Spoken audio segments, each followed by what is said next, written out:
Казвам се Танър. В момента съм докторант в Тексаския университет Сан Антонио, където получавам магистърска степен по консултиране в областта на психичното здраве. В момента съм вторият от 30 стажа за консултиране, така че приемам клиенти в консултативния център на УТСА. Преди да започна магистратура в УТСА, почти през целия си живот се борех както с обсесивно-компулсивно разстройство, така и с симптоми на тревожност. Симптомите бяха много изтощителни. Прекарвах по няколко часа на ден, обсебвайки се от различни неща и изпълнявайки както физически, така и вербални компулсии. И стигнах до момент, в който наистина завладя целия ми живот, докато не открих метаболитни терапии. И след като приложих няколко метаболитни терапии, наистина си възвърнах контрола над живота си. И честно казано, когато говоря за това с хората и им обяснявам, че съм се преродил в известен смисъл, сякаш съм съвсем различен човек и почти всеки ден си мисля за преди кето диетата и след кето диетата. И ето как гледам на живота си днес, като на обектив преди и след. Приложих редица метаболитни терапии, очевидно основната беше кетогенна диета. И след около 6 седмици, стриктно следвайки тези метаболитни терапии, сякаш един ден се събудих и всичко си дойде на мястото. Сякаш вътрешното бърборене спря, тревожността почти се изпари,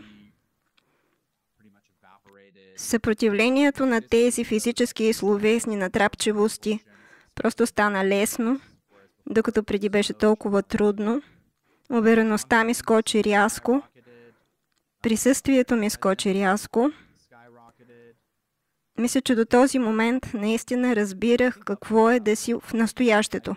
Сякаш присъствието беше като много малка част от живота ми. Сякаш просто нямах много опит в това. Умът ми винаги беше някъде другаде, така че това беше много ново за мен. Честно казано, просто не мога да изразя колко много се промени животът ми. Сякаш просто няма думи, с които да го изразя.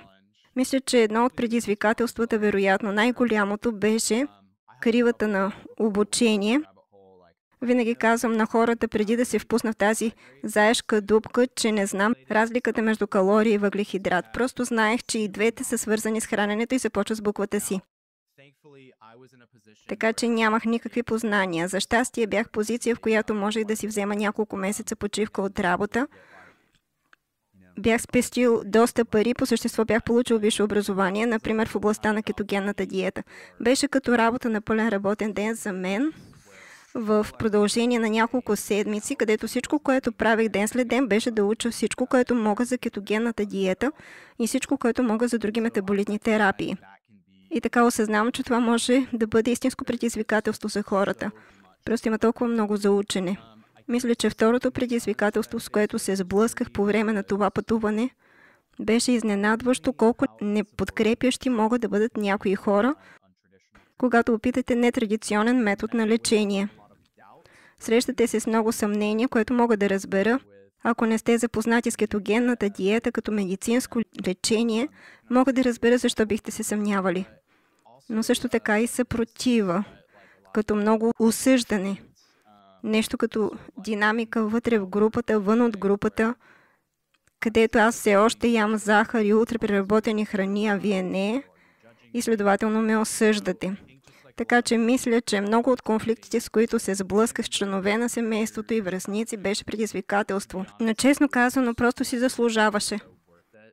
Никога не бих променил решението си. Просто очевидно си заслужаваше. Ако някой дойде при мен и ме попита, защо да пробвам кетогенна диета, когато мога просто да взема лекарство? Какво бих казал? Мисля, че бих базирал отговора си на този въпрос, на собствения си опит с лекарствата, който беше слаб. Преди около 10 години опитах няколко различни лекарства и не само не видях много подобрения, но изпитах много наистина изтощителни странични ефекти.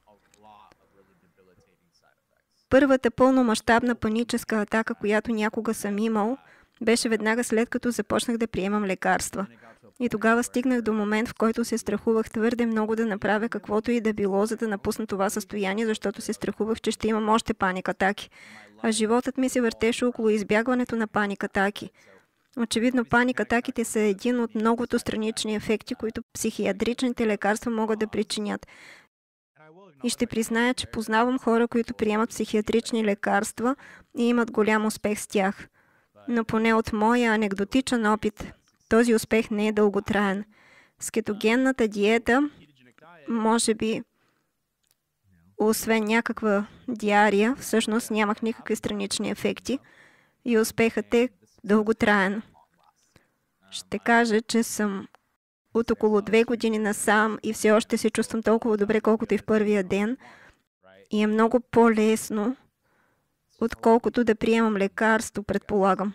Имам пълна автономност. Това видео е с информативна цел само. Не предоставяме индивидуален или групов медицински или здравен съвет и не установяваме връзка между здравен специалист и пациент. Много от обсъжданите интервенции може да имат потенциално сериозни ефекти, ако се правят без подходящо наблюдение. Затова се консултирайте с вашия доставчик на здравни услуги преди да промените начина си на живот или лекарствата си.